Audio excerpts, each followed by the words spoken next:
जा बकरी क्या चिल्लातिया लागो तो सियार लेकुल कारी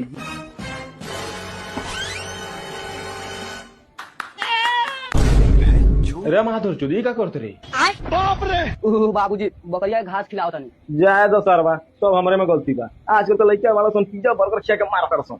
ई मादर चूत बा घास खिया के मारता मादर चूत मार